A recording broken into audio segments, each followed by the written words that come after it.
thought Alistair just you get a sense of I think this is really all about our hearts, and hopefully God is touching your hearts today as we worship together.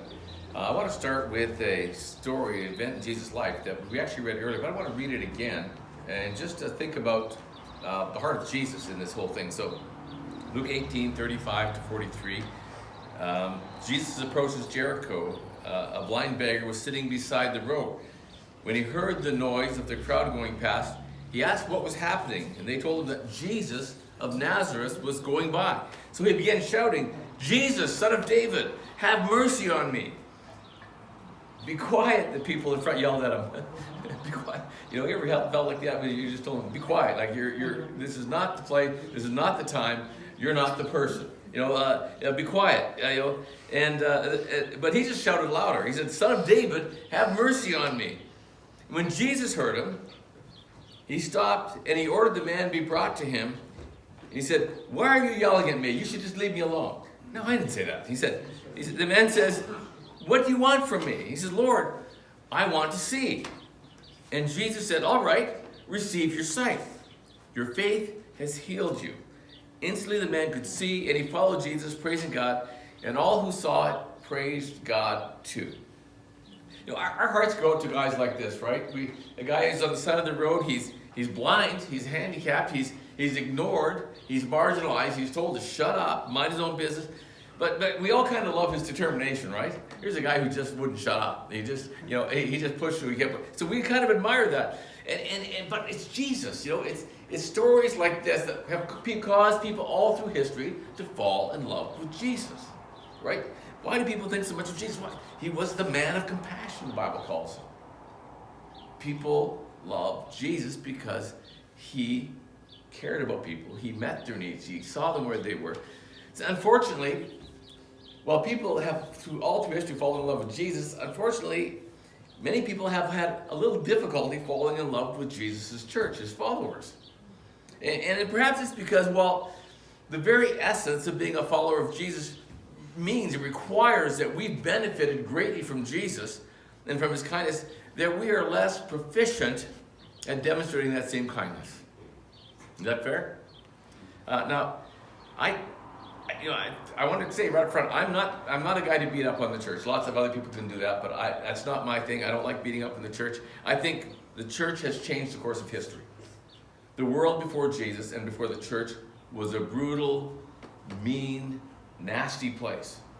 People were marginalized. Most people had no rights. The powerful gained power and the weak served them. That was the world. And Christians following Jesus changed the course of history and made the world a better place. And so being kind became a normal thing. Being generous became an applauded thing. Thinking of the poor and the weak became something people aspired to. So these are the kind of things that changed. Christianity made a huge difference. And I also believe the kindness of Christian gets a lot less press than the misgiving and the mistakes that we make. Is that fair? One goes kind of carrying on, thousands and thousands and thousands of acts get kind of sidelined by the shadow of some major one. But I think what this does is it tells us the opportunities for reaching out and responding to people and to the needs of people is wide open. The opportunities for this are wide open. So today in our series, Holy Conversation, what we're looking at is this idea that everything we say, everything we do is holy when we give to God. Acts of kindness, the words we say, the prayers we offer, so much of our lives becomes holy, and the word holy means set apart, made special. And so all these things are special when God gets a hold of them. So that's the foundation. And we're coming today to perhaps the simplest and least threatening ways that we can communicate the love of God and open doors in the hearts of people. And that's and help them respond to the hope that we have in Jesus. And there's a simple verse that I think captures this very well. It captures the ethos of the early church, and it goes like this. Acts 2:45. The believers there were so struck by Christ that they, it says, sold property and possessions to give to anyone who had need. That's a very simple sentence, but you think about the implications of this simple sentence. the early Christians, so shocked, so taken over by the love of Christ, just casually it says, they sold their property and their possessions, and they gave to anyone who had need.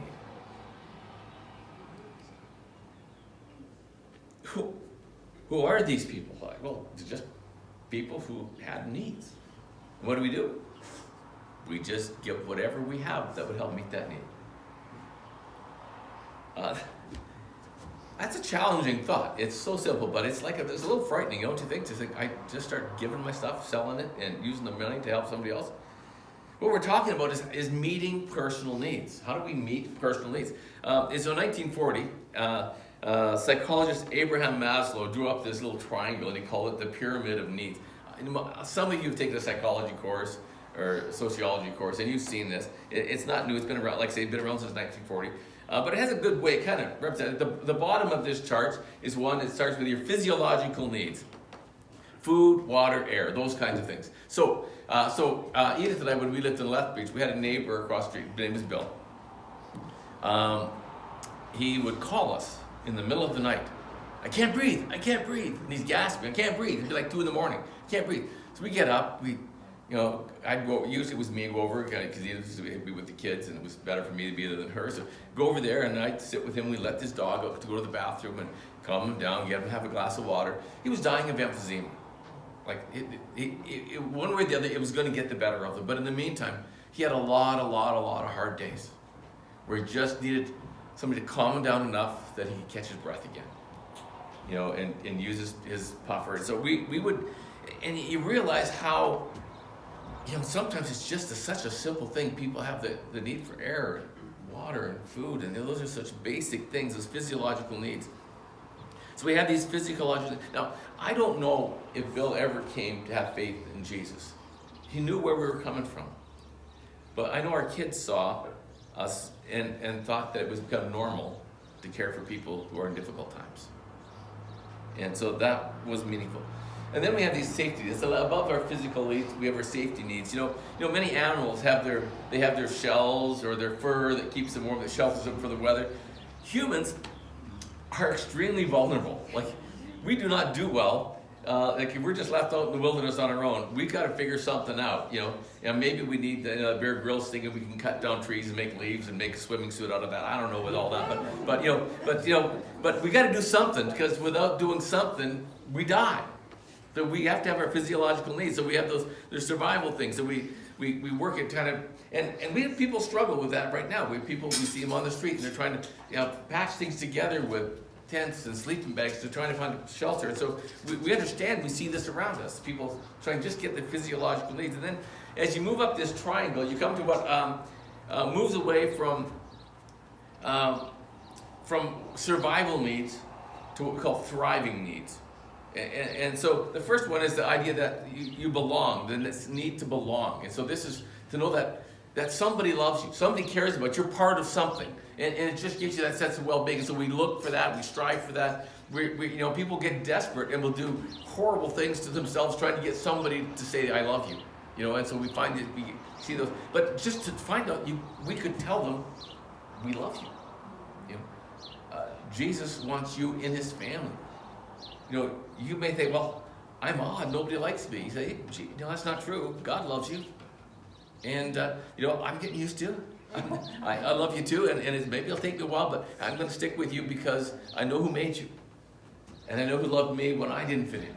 So so that sense of belonging. The next level is what they call self-esteem. And this is kind of a level of maturity where you kind of move, you kind of know you belong, but you also care. You want to contribute something. You want to give something that matters, and you want your life to make a difference in our life, in somebody's life, in something. So you look to say, what can I do to make a difference? And maybe that's why you go to school, or maybe that's why you stay up late worrying about somebody, because you really want your life to change somebody, to make somebody safe, to make them know they're loved. So you step in the gap. So that's the fourth level. And the fourth level is what they call the self-actualization. This is where your sense of purpose becomes larger than some of your other things. And we see this classically with mothers who will miss meals to care for their kids, to save them, to rescue them, to step in the gap. There's people who will go all kinds of lengths. And so we see this, sometimes it's done on a momentary thing. We have these moments of insight. Well, I realize now why I'm a mom, because I needed to be there for my son, for my daughter. And so we have this thing, you step up and you sacrifice. You risk your own safety and your own physiological needs for them, those kinds of things. You can get outside of yourself, so to speak. Does that make sense? There's times when you get outside of yourself to make a difference. That's what this is about. So it's interesting, on a personal level, Carl Jung had a little different take on things. Another psychologist, Swiss psychologist, and he said this, and I like this, said, humans spend the first half of their life making peace with the outer world, and they may spend the second half making peace with their inner world. It goes from accomplishing to meaning. So this past week, not week before last, but I was away at a conference in Atlanta called the Drive Conference, and it was a great conference. It's a church that's very focused on looking out, seeing the people outside of the church, so that they might, and removing barriers that keep people. Said, being a Christian's hard, but let's not make walking in the door the hardest part. Let's just try to make that part easy. Let's try and keep it simple for somebody to at least check it out, kind of thing. So that's their focus. And one of the things he talked about with this whole idea of personal needs, and they talked about this, is how do we recognize what people's personal needs are? And they said that, I like this little thing, I'm stealing from them this morning, and I think they intended me to steal from them, that's why they give it out. How do we spot people's personal needs? And there's three things we can watch for. We call them the 3 knots. N-O-T-S, the 3 knots. And first one, for example, is I'm not from here. So if somebody, in some way, they indicate that they're not from here, they're new to town. They're unfamiliar with things. And so all of a sudden you say, this person has some needs that maybe I can meet because I am from here. I wasn't always, but now I am. And I learned some things over time. And so maybe I can help them with some directions. Maybe I can help them connect with the right people to get their kids in the right places. Maybe there's all kinds of things. And it's an opportunity to welcome them to God's family, because here's a group of people who are all from here. And we can love you, and we can encourage you, and we can help you make this home. This is a great home in so many ways. So there's ways there. They need friends. They need advice. That's what happens when people are not from here, right? So that's the first thought is watch for people who indicate they're not from here. And say, here's an opportunity for me to choose how I use my time and my resources in a different way with this person. Second knot, I'm not doing well. Marriage is breaking up. I'm not doing well. My kids are not doing in school, and I feel like I'm failing them as a parent. I'm not doing well. The schools, none of my friends like me at school. I don't have friends at school. I'm not doing well at school. There's so many levels where people are not doing well. The stress of my job is just, I feel like I'm breaking. There's so many ways to say I'm not doing well. And what do they need? People need support. Maybe they need some resources to help fill that need. I'm not doing, so the third one, I'm not prepared. And this is, we may not hear people say that so often, but guy says, I just became a new dad, and I thought I had this figured out when my wife was expecting, but now that the baby's here, I look at it, I'm not prepared for this.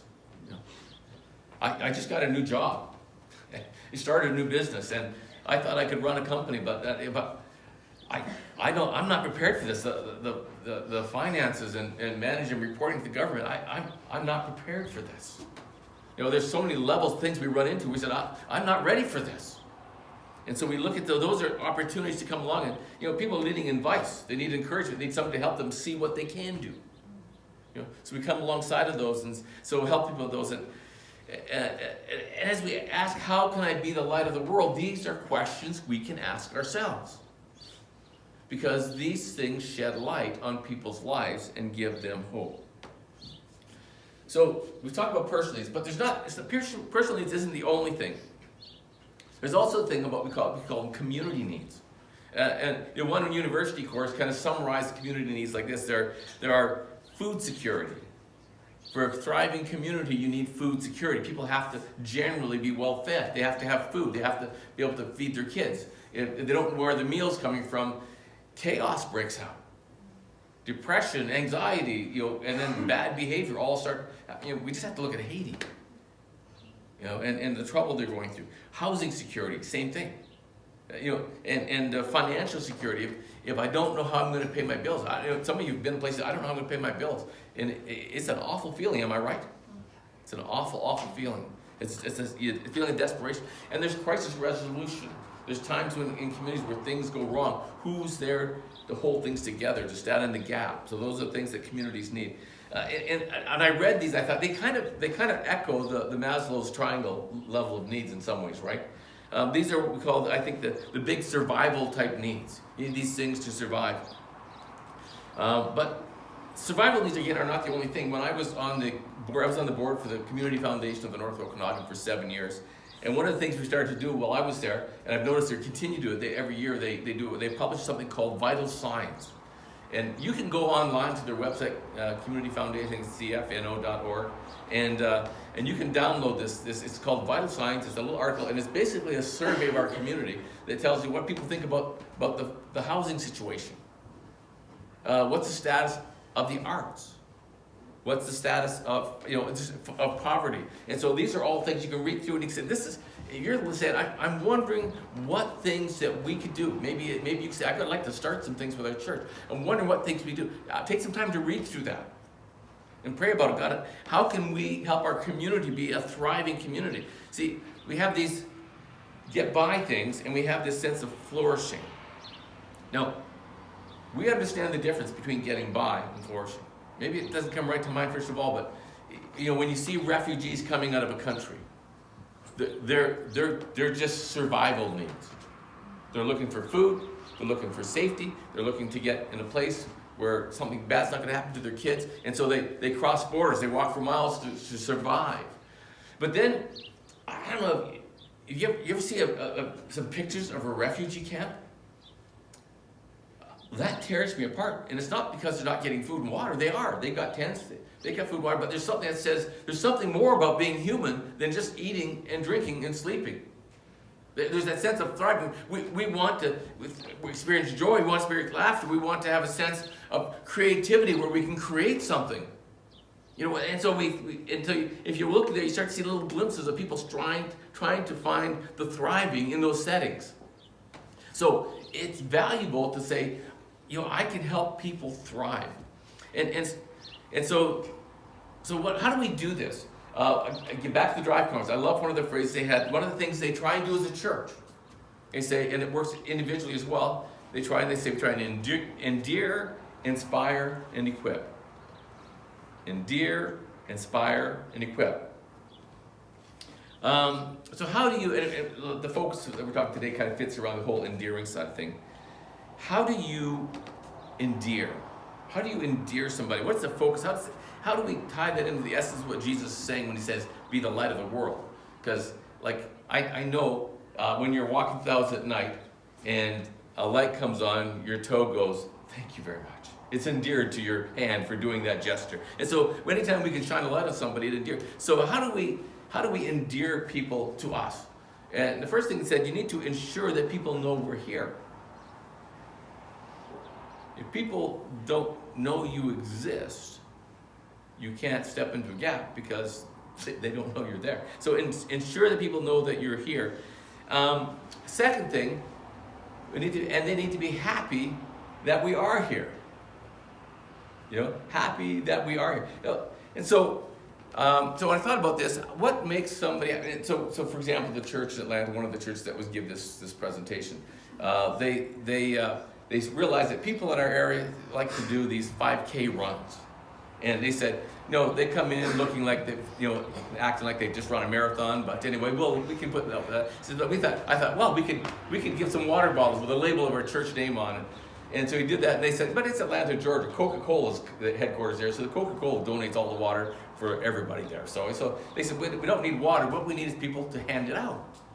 So they said, okay, we'll set up a tent and we'll just be there. So they have a little tent with the church name on there, and they're all there cheering people on and handing them water and say, go get it, you can do this. And so they start to see, they see us there, they're happy we're there. It's not a huge thing, but hey, you give me a bottle of water when I'm thirsty, I'm going to be a happy person, right?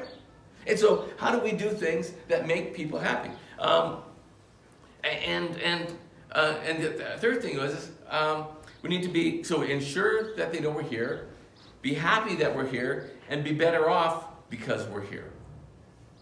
So this is where you go from just making people happy to adding something that's valuable and meaningful. Okay, so this might be, a few years ago, now that we packed some backpacks and we took them out of the Upper Mission, we handed them out to people who are lacking resources on the streets, and there was like deodorant and soap and there's a lot of personal things and a blanket and things like that. So we handed those out, and so when people see us, they say, "We're glad you're here." I remember a number of years ago there was we had an intern, Craig Reed was the intern here, and he decided, I'm going to go over and introduce myself to the district office. So he just wanders across the street on his own. Knocks and goes. You don't have to knock on the door. They usually go in, and he introduces himself and he says, "Hi, I'm Craig Reed," and he said, "I'm just an intern at the church here." And one of the gals at the desk said, "Oh, I'm so thankful for that church because I don't know if they weren't around this, there'd be nothing done in Coldstream." And which is interesting. Something I don't necessarily think we do as much as we could, but probably the thing that stood out for them is that we host the Christmas light up every year. It's the only big event they do in Coldstream. And we host that. So that's one thing we do that people say, we're better off because they're here. And so can we do more? I think we probably can. But that's a question we should ask. How can this community be better off because we're here? How can they be happy because we're here? And how can we ensure that people know we're here? So those are things you can never just kind of sit back on your laurels and not take seriously if you're serious about shining a light in people's worlds. See, it's really all about the character. And a question we have to ask ourselves is, how do I show up? How am I endearing? Because this question about endearing happened, on your neighborhood too. Anybody here ever had a grumpy neighbor? Yeah, a few people. And how many times do you think, I just really want to endear myself to them? Man, that's not the first thing we think about. We're thinking about, they have a mess in their yard, and it's bleeding over to my yard, and I can't stand the sight of it, and I'm irritated by it, and I just want to phone the district or the city and complain about them with your. So we have these things, but what would happen if you say, they're obviously struggling with some life management here, and I just like to, or they're just not happy people. How can I endear myself to that person? That's a very different strategy, isn't it? Very different approach to things. How can I endear myself to that person? Being working at doing that, set your goal. My daughter Michelle, one of my favorite stories of her early work life. She is working at the bank, and there's this one guy comes in every day and makes it possible. He's a businessman, he's got a business, and he says he's got lots of money, but he comes in, he never smiles, he never says hi, he gives his banking, and he walks out. And he said, so I made it my goal to make him smile. That was my goal. So she was in charge of the tellers at what I don't know if that's the right word anymore, but she was in charge of all the gals who work in the front and the guys who work in the front till. So she would, so she said, so she would often be in the back room doing something. So she would watch when he came in. She would jump up and open the till for him and make sure that she took him when he was the next one in line. And she would always ask him about his day and call him by name and chat with him and chat with him and chat with him. And then one day, her friend Danielle was in the back room on break, and Danielle runs back in there and goes, I did it! Yes! And she goes, what did you do? She says, I got Mr. Fred, or whatever his name is, to smile. And Danielle says, Michelle, you're just weird. But I'm thinking, how do you endear somebody to somebody? You stick with it. You love them, and you love them, and you love them, and you care for them, and you watch for needs, and you make them feel welcome, make them understand it. They may not be glad to see you, but you're still glad to see them. Well, that takes some work, because sometimes we got to work with a lot of our own head to get there, right? We got to deal with some of our own selfishness and our own greed and our own, I need my rights. We need to let go of those things. The essence of what Jesus did when he talked about being the light of the world was to give up his rights. Philippians 2 tells us that even though he was equal with God, he gave that up to endear ourselves to him. That's a rough translation of Philippians chapter 2. And we've never been the same since then. You are the light of the world. A town built on a hill cannot be hidden. Neither do people light a lamp and put it under a bowl. Instead, they put it on a stand, and it gives light to everyone in the house. In the same way, let your light shine before others, that they may see your good deeds and glorify our Father in heaven. Let's pray. Father in heaven, one of the easiest things you've given us is the ability to do something nice for somebody. We don't have to say anything, we don't have to prove a point, we don't have to convince them of something's true. We just have to do something nice. So Father, this week, give us eyes to see and give us the questions to ask, that we might turn over some of those needs and be sensitive in how we can respond and make a difference in a life.